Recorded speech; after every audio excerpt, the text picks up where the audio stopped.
बहुत इनोवेटिव हैं और नए नए तरीकों से खेती कर रहे हैं। जैसे अभी हमने देखा कि अंगूर एकदम नहीं बेचना, उसको कोल्ड स्टोरेज में रखो और बाद में ग्रेडिंग सार्टिंग करके एक्सपोर्ट भी करो और यहाँ के बाजार में भी ठीक दाम पर बेचना।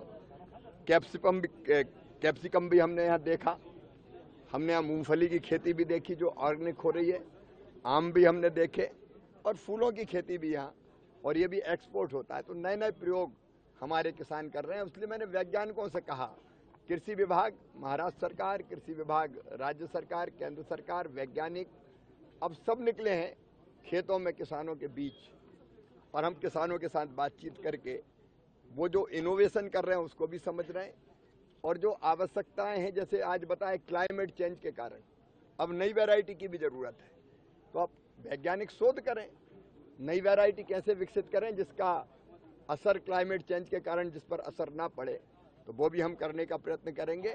मैं सीख भी रहा हूं और मैं किसानों को बता भी रहा हूं। जैसे यहाँ बात कही ताई ने कि हम इतना केमिकल फर्टिलाइजर बिना मतलब के डालते रहते हैं जिससे खर्चा बढ़ता है, मुनाफा घटता है, और इसलिए जरूरत है उतना ही डाल।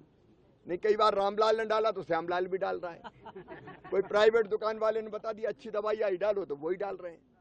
अब उसकी जरूरत नहीं है, सोच समझ के जिस चीज की जरूरत है जितनी वही डालें। ज्यादा केमिकल फर्टिलाइजर का उपयोग करने के कारण क्वालिटी भी खराब होती है, कई बार हमारे कंटेनर लौट आते हैं, टेस्ट में फेल हो जाते हैं।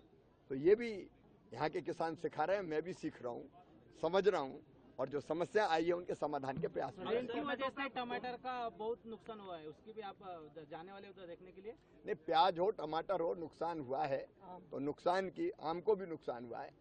तो ये मोदी सरकार की भी नीति है और देवेंद्र फडणवीस सरकार, एनडीए की सरकार भी, कि हम उत्पादन बढ़ाना, लागत घटाना, ठीक दाम और नुकसान हो जाए तो उसकी भरपाई, तो निश्चित तौर पर उस दिशा में भी काम करें। टमाटो में वायरस बहुत आ रहे हैं लेकिन नई डेवलपमेंट उसमें की नहीं जा रही, इसकी वजह से टमाटो का उत्पादन यहाँ पे घट रहा है, क्योंकि टमाटर के लिए भी नए प्रयोग चल रहे हैं, वैज्ञानिक भी आए हैं, खेतों को देख रहे हैं, और नए रिसर्च और शोध की जरूरत होगी वो भी।